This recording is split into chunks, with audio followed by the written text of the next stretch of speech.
Class, आज हम सुमित्रा नंदन पंत के द्वारा लिखी हुई कविता नौका विहार का दूसरा भाग पढ़ेंगे।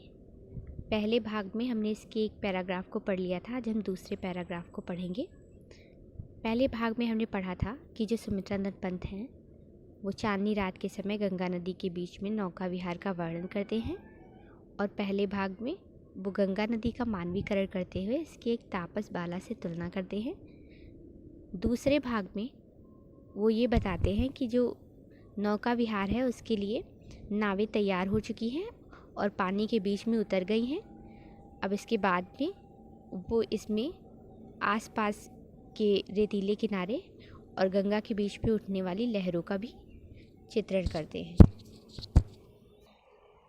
पंत जी कहते हैं, चांदनी रात का प्रथम पहर, हम चले नाव लेकर सत पर। अब आगे वर्णन करते हुए कहते हैं, पहले भाग में उन्होंने गंगा नदी का मानवीकरण किया है। दूसरे भाग में वो कहते हैं, चांदनी रात का प्रथम पहर, यह चांदनी रात का प्रथम पहर है, यानी रात्रि अभी प्रारंभ ही हुई है। हम चले नाव लेकर सत्वर, हम सब नाव ले करके सत्वर यानी शीघ्र ही चल पड़े। हम नाव लेकर के शीघ्र ही चलने को तैयार हो गए, यानी हम नौका विहार के लिए नावों को पानी में उतारने लगे। सिकता की सस्मित सीपी पर, मोती की ज्योत्सना रही विचल, लो पाले चढ़ी उठा लंगर। सिकता यानी रेत की, बालू की, सस्मित सीपी पर, बालू के ऊपर पड़ी हुई जो सस्मित यानी मुस्कुराती हुई सीपियाँ हैं। गंगा नदी के रेतीले किनारे पर बालू की बहुत सारी टूटी फूटी सीपियाँ पड़ी रहती हैं, तो उन्हीं का वर्णन करते हुए कहते हैं कि बालू की मुस्कुराती हुई सीपियों पर इस समय मोती की ज्योत्सना रही विचल।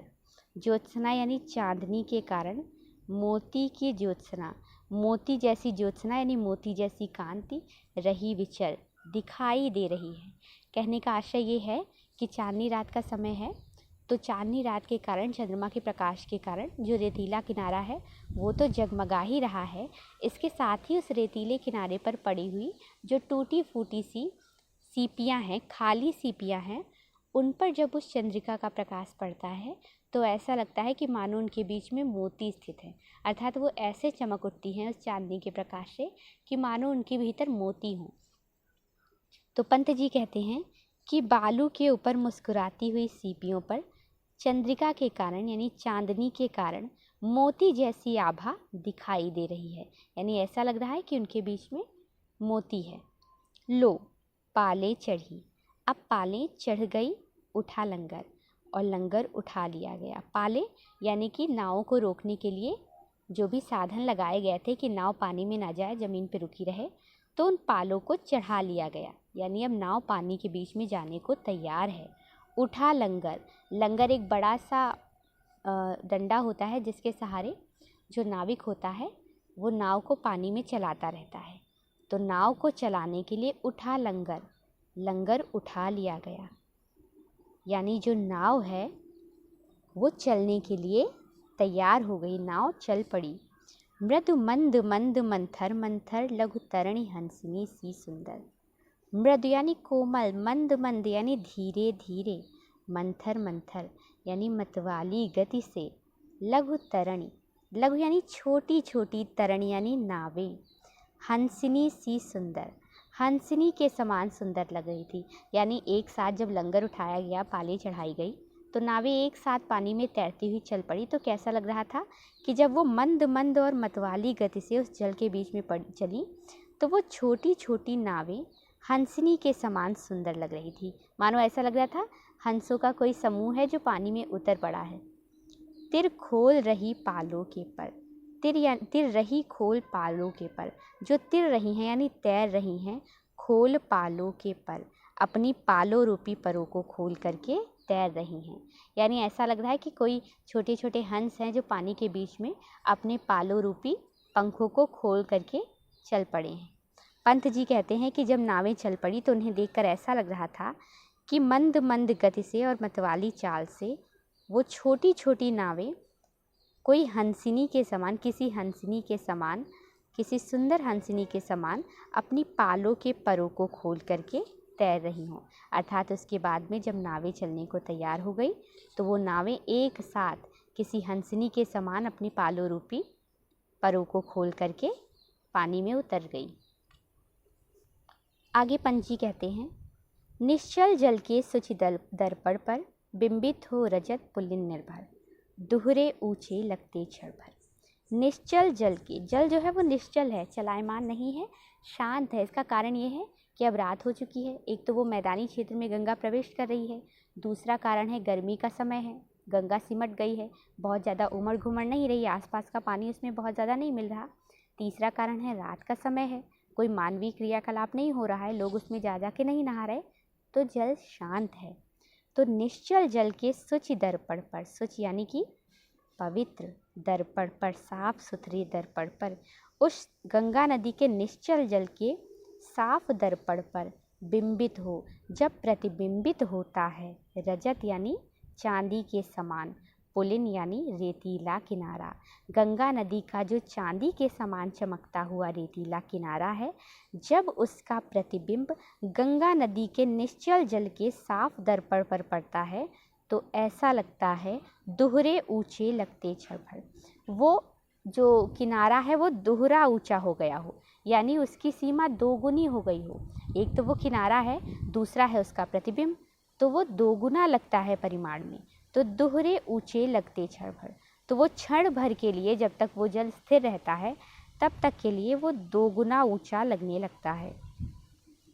काला काकर का राजभवन सोया जल में निश्चिंत प्रमन, पलकों पर वैभव स्वप्न सघन। पंत जी कहते हैं, जो काला काकर का राजभवन है, वहीं समीप में गंगा नदी के पास में स्थित जो काला काकर का राजभवन है वो सोया जल में सोया हुआ है, यानी जो उसका प्रतिबिंब है वो जल में दिखाई दे रहा है और वो प्रतिबिंब एकदम शांत है।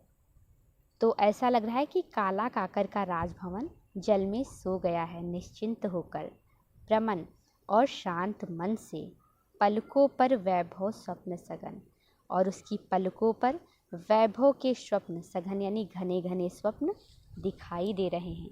अर्थात ऐसा लग रहा है कि मानो काला काकर का राजभवन जो है वो निश्चिंत होकर के शांत मन से इसी जल में सो गया है और उसकी पलकों पर जो उसके वैभव के घने घने स्वप्न थे, सघन स्वप्न थे, वो रुक गए हैं।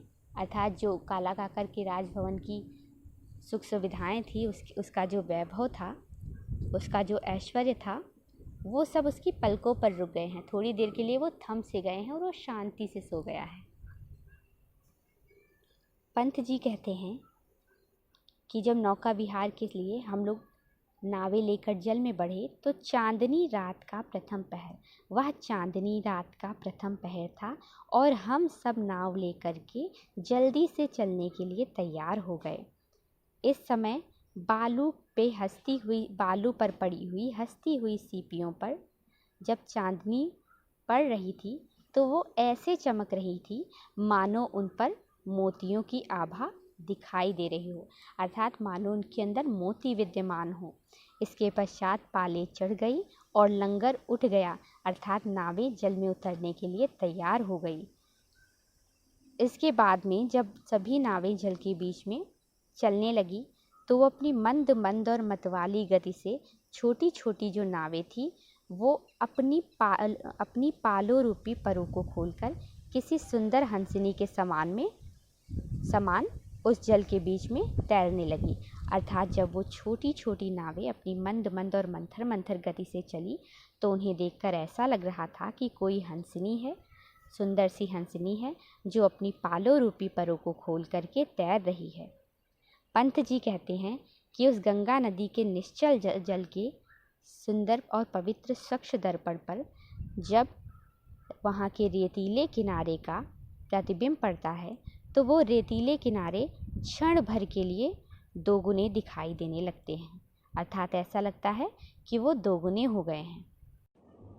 आगे पंत जी कहते हैं, जो काला कांकर का राजभवन है, जो समीप में स्थित काला कांकर का राजभवन है, उसका प्रतिबिंब जब शांत गंगा नदी पर पड़ता है, गंगा नदी के स्थिर जल पर पड़ता है, तो ऐसा लगता है कि वो काला कांकर का राजभवन जल में निश्चिंत होकर शांत मन से सोया हुआ है।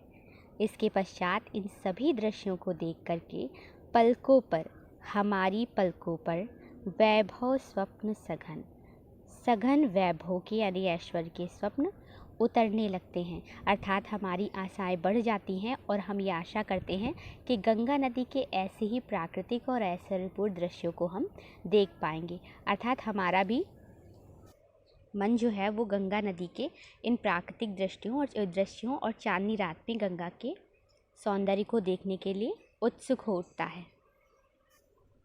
अब आगे पंछी कहते हैं, नौका से उठती जल हिलोर, हिल पड़ते नभ के ओर छोर।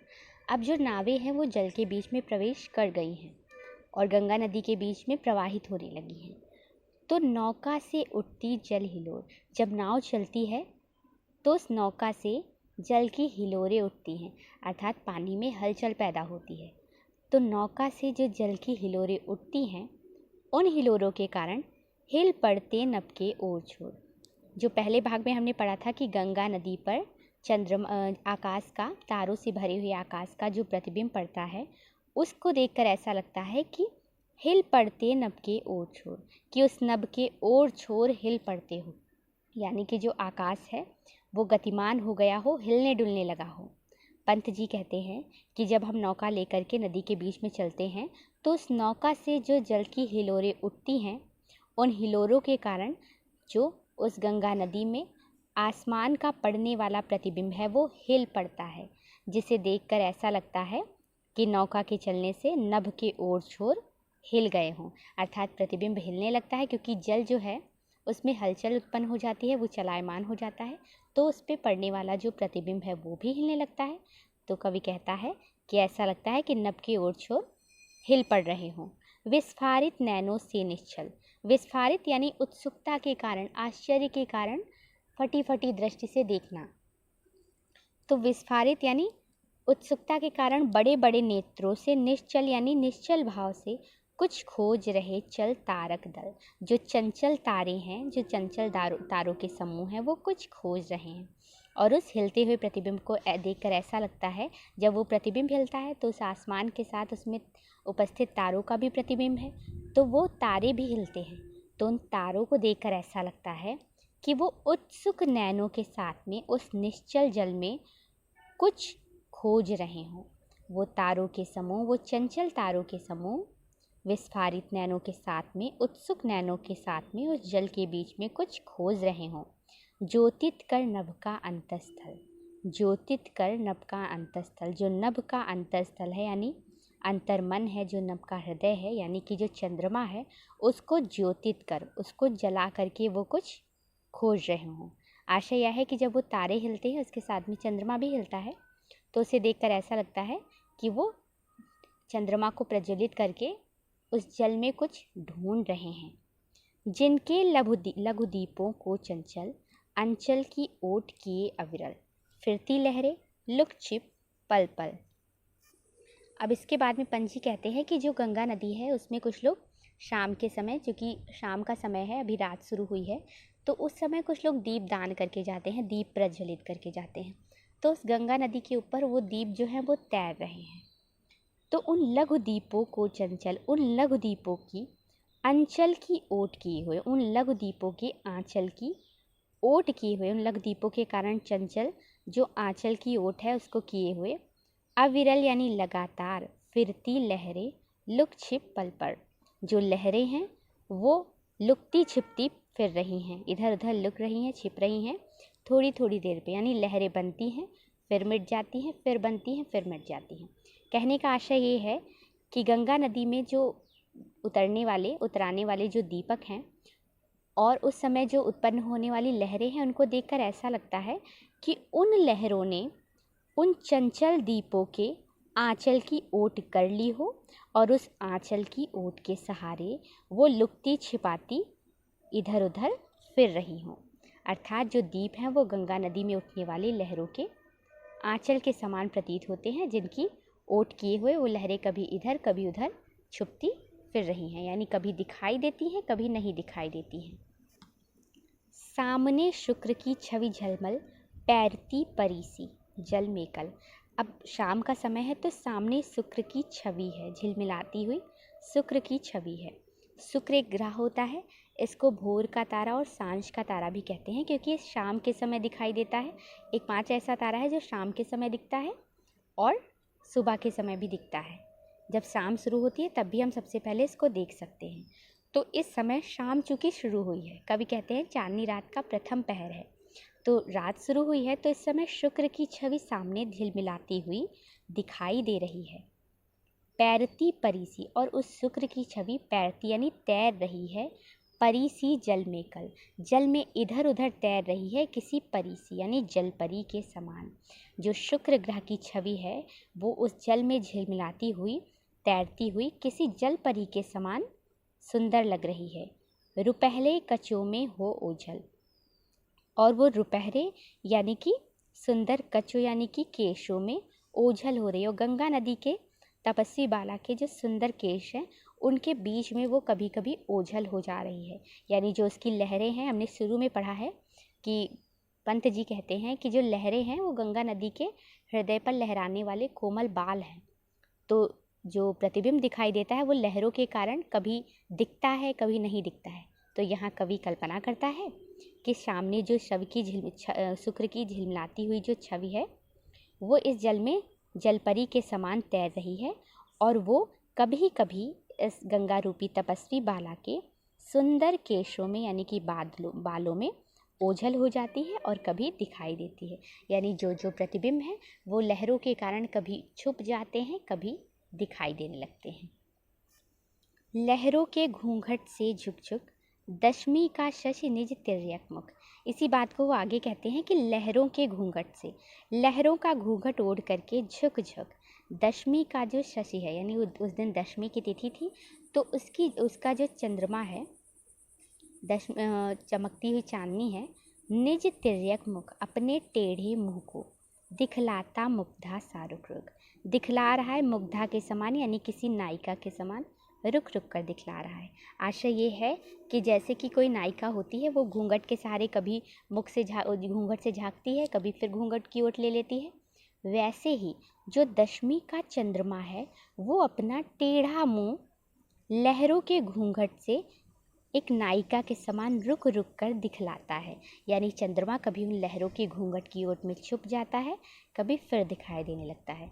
क्योंकि बात यह है कि जब नाव चली है तो जल जो है वो शांत था अभी तक, उसमें सारा प्रतिबिंब साफ साफ दिख रहा था, लेकिन नावों के चलने से वो जल जो है वो चलायमान हो गया है, वो स्थिर नहीं रहा है और उसमें हलचल उत्पन्न हो गई है। तो उसमें जो जो प्रतिबिंब थे वो हिलने डुलने लगे हैं। तो यहाँ लेखक कहता है कि उस प्रतिबिंब, उसमें जब चंद्रमा का प्रतिबिंब हिलता है तो ऐसा लगता है कि जो दशमी का चंद्रमा है वो अपने टेढ़े मुंह को लहरों के घूंघट में बंद करके रखे हुए है, और वो उस मुंह को किसी नायिका के समान रुक रुक कर बीच बीच में दिखला रहा है, यानी बीच बीच में दिखता है फिर चला जाता है। एक बार इसको फिर से पढ़ते हैं। पंत जी कहते हैं कि अब हम सब नौका लेकर के जल में प्रवेश कर चुके हैं, तो उस नौका से जल के बीच में हिलोरें उठने लगी हैं, अर्थात जो जल अब तक स्थिर था वो चलायमान हो गया है, इसमें हलचल उत्पन्न हो गई है।